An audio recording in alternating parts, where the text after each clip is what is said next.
So imagine you're at an old friend's wedding. There's that guy from school, the friend who was the most straightforward, the nicest, the one everyone said would never hurt a fly in his life. Now on the wedding night, there's a bit of drinking going on. The guy's whole gang is gathered. The joking around starts. Suddenly, someone says, "Let's have some fun. We're the wedding party. Let's make the groom feel his power." First, it starts lightly, shouting at the caterer, abusing a waiter. Do you know whose wedding this is? Ask around before coming here. You watch as your simple, good-natured friend, who worked as a salesman in a clothing store, is now, after a few drinks and in a bid to be a hero among his friends, shoving a poor waiter. He's making fun of him. Just because he thinks, "My buddy's the groom today, so whatever I say is the law." The same guy who until yesterday couldn't even speak loudly to anyone. Today, with a little borrowed power, he's become a mini monster. This isn't just about weddings. You see such people in offices too.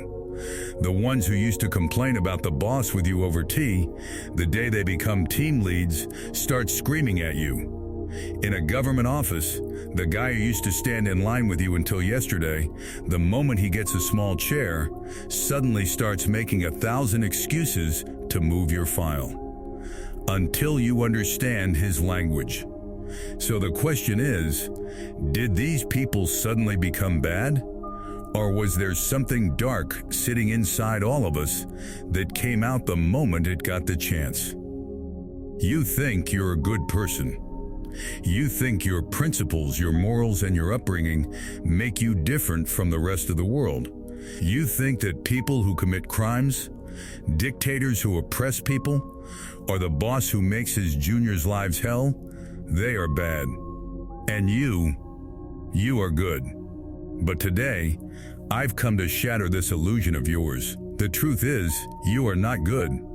You are just powerless. You are good only because the power that could show you your true face hasn't come into your hands yet. The day you get unchecked power, the day you realize no one is watching, no one can punish you, that day the beast inside you will come out, and you yourself will be scared looking at it. History is a witness, and psychology's darkest experiments have proven that there's only a thin line between a human and an animal. And that line is the fear of consequences, the fear of punishment, the fear of society. If I remove that fear, you will do what Hitler's soldiers did, or what your office's most toxic manager does. Now listen carefully, because in the next few minutes, I'm going to show you something you've never clearly seen in yourself. And if you don't understand this, there's a very high chance that in the coming 5-10 years, you will either become a monster for someone or live under one. The world teaches us this. Be good. Help others. Don't think ill of anyone. But no one teaches how seemingly good people slowly start rotting from inside, how family, system, office, society slowly break a normal person down until he himself becomes a part of the very thing he hated. Now understand the problem. Most people consider themselves good. You too. You think, I don't lie. I don't kill anyone. I don't steal from anyone. So I'm a good person. What's the danger from me? But this is an illusion, a deception. Why? Because you judge yourself only by your intentions, and the world judges you by your actions. You think, I'm just giving a false report to the boss under compulsion. I just couldn't refuse the dowry talk under family pressure. I just forwarded that hateful message on WhatsApp because everyone was doing it. In your mind, you're still the good person. But for the other person, you are a cheater, a coward, or an oppressor. And truth be told, a human becomes a monster just like this by considering themselves good and making small compromises along the way. We are taught the same lie since childhood, son. Be good, speak the truth, do good for everyone. In our middle-class families, these values are ingrained deeply. And what is the result? We grow up and see that in the office, promotion doesn't go to the good employee who works day and night, but to that sycophant who flatters the boss and speaks ill of others. We see that in weddings, respect isn't given to the relative who has a pure heart, but to the one with the big car and fat bank balance, no matter how he earned that money. Doesn't it make you angry? When you see people taking advantage of your goodness, you stay quiet, you swallow it, thinking God is watching everything. But in reality, that dark side inside you doesn't die. It just hides. And the day it gets a chance, it comes out. Have you ever noticed that the people who are the most suppressed in the office are the ones who come home and shout the most at their wife or children? Why? Because they couldn't show their power, their strength anywhere else. So they showed it on someone weaker. This is the very change we're talking about. Now, what I'm about to tell you, 90% of people don't know. And if you grasp it, you will not only understand others' games, but also recognize that dark part within yourself that has been sitting quietly so far. Because until now, what you heard was just the trailer. Now I'll tell you about an experiment that the world banned because the results were so dangerous that the scientists themselves got scared. 1971, Stanford University basement, USA. A psychologist named Philip Zimbardo. Zimbardo put an ad in the newspaper, selected 24 normal college students, checked their background, no criminal record, no mental health issues, all from middle-class families. Then tossed a coin, made 12 of them guards, 12 prisoners. A fake jail was set up in the university's basement. Guards were given uniforms, black sunglasses so their eyes weren't visible, and a baton. Prisoners were given strange clothes. Their names were taken away. They were only called by numbers. Number 819, number 432. This was all fake. Just an experiment. Just 6 days. Listen to what happened in just 6 days. By the third day, what were these normal college students who were made guards doing? They were stripping prisoners naked, forcing them to clean toilets with their hands, psychological torture by putting bags on their heads. One prisoner had such a severe mental breakdown, he had to be taken to the hospital. On the fourth day, a guard refused a prisoner permission to go to the bathroom. The prisoner had to. I won't give the details. Just understand, humanity was gone. On the sixth day, Zimbardo's girlfriend, who was a psychologist herself, came and said, "This is no longer an experiment, this is torture. Stop it." 24 normal students, complete transformation in 6 days into, what should I say, monsters? Beasts? No, they were still human. They had just been given a role. They had been given authority. Now think, these boys weren't Nazis. They weren't criminals. They were students like you. So who made them monsters? The answer is the system and the role. When society gives you a role that you're the boss, you're the police, you're the teacher, you start acting according to that role. Your own humanity disappears. You just use the power of that uniform. You must have seen a security guard standing on the road. When he stops you, how does he talk? As if he's the king there. Why? Because at that moment, he has power and you have helplessness. This is the first lesson. Authority kills a human's empathy.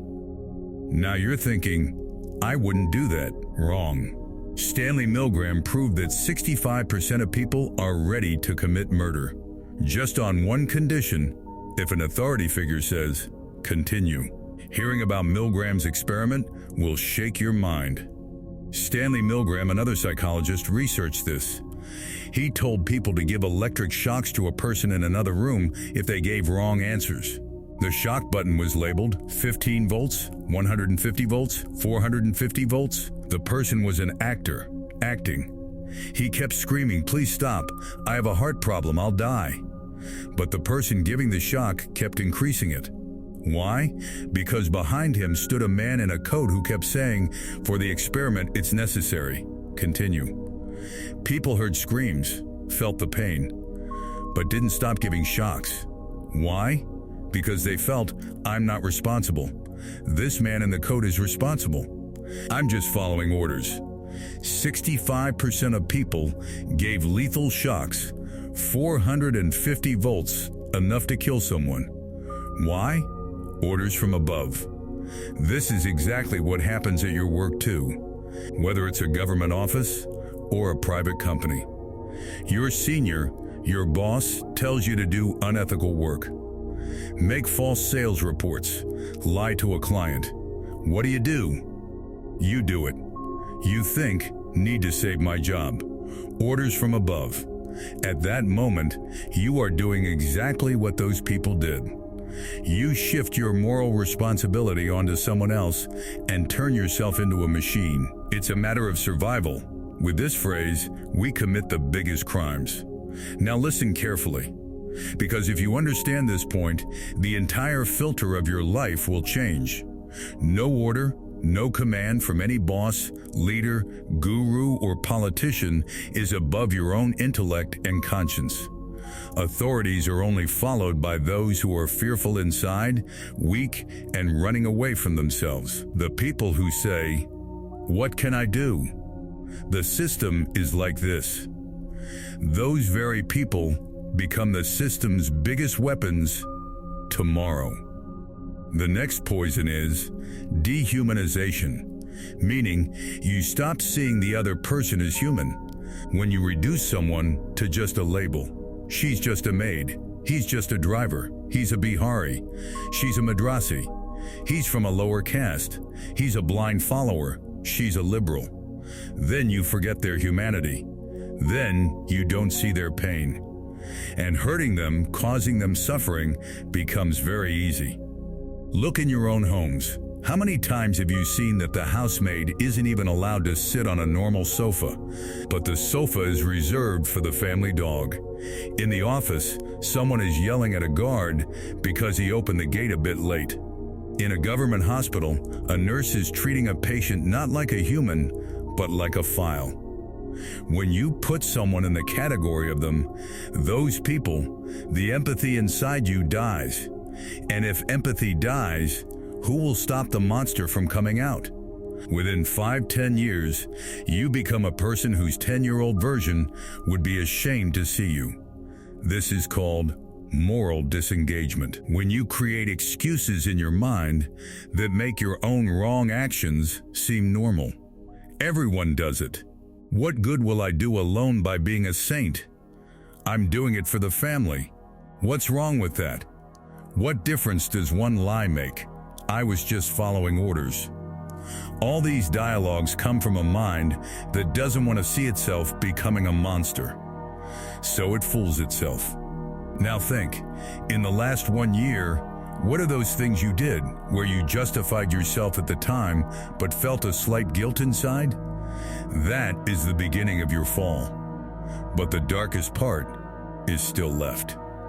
Now let's talk about the man who understood all this most deeply. Carl Jung, a famous Swiss psychiatrist. He said every human has a shadow inside. Shadow, meaning your darkness, your suppressed desires, anger, jealousy, vile wishes, which you hide even from yourself, so that you can consider yourself a good person. But this shadow doesn't disappear. It just waits for the right opportunity, the right power, the right crowd, the right excuse. Have you ever felt rage or jealousy so intense it surprised you?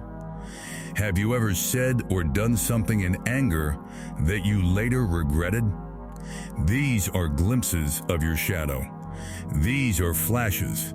If you leave it unchecked, don't control it, it will keep growing. Jung says, if you honestly accept within yourself that yes, I too feel jealousy, I too hate someone sometimes, I too want power, then you don't become a slave to these emotions.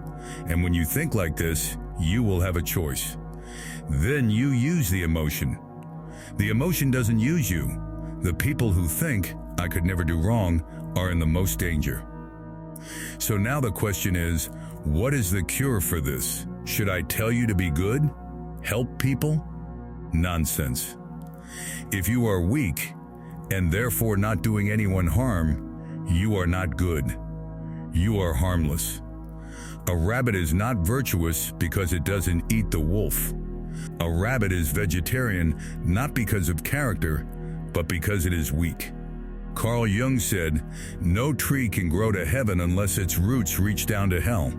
No tree can touch heaven unless its roots have descended to the depths of hell." Real power isn't in being good. Real power is in recognizing the beast within you, looking it in the eye, and keeping it under your control. Accept your shadow. Look in the mirror and say, yes, I am jealous. Yes, I want power. The day you accept this, those feelings will stop controlling you. Jordan Peterson has a concept, capable of violence, but choosing peace. A harmless man is not strong. A dangerous man who keeps his danger under control, he is strong. Make yourself so strong mentally, financially, socially, that you could crush anyone. And then, don't crush them. That is real virtue. That is real strength. Don't be a puppet of the system who is good out of fear. Become the monster who can control itself. Because remember, society doesn't respect those who are good. Society respects those who are powerful, but fair. Real power isn't in controlling others. Real power is in controlling the animal inside you. The day you see the devil within you and bring it under your control, that day you won't just be a good person, you will become a great person. And the world bows only to such people. Now hammer these 3 final points into your mind. First, you are not as good as you think you are. You too have a shadow. You too, in anger, jealousy, with power, can do wrong things. The one who accepts this is truly safe, because he keeps an eye on himself. Second, the system, roles, groups can use you. Boss, leader, family, religion, ideology, anyone can use your insecurity, your anger, your pain to make you do things you rally against. If you don't wake up, you'll just become their remote control. Third, every day you have a chance, small but a choice, to do a little right, to show a little courage, to treat someone a little more humanely. These small decisions will decide what people remember you as 10 years from now. The good guy? The poor victim of the system? Or the guy who was deep down dangerously in control? The Russian writer Solzhenitsyn said a line. Its meaning in Hindi is something like this: the line dividing good and evil does not run between countries or between people. It cuts right through every human heart. This line can become the password of your life. You have both a monster and a hero inside you. The system won't decide who wins. You will. And if you want to keep hearing such dark psychology, real-life examples, and brutal truths where we see the world as it is, not like a motivational poster, then be sure to subscribe to the channel, because the videos coming ahead will make you uncomfortable and powerful at the same time.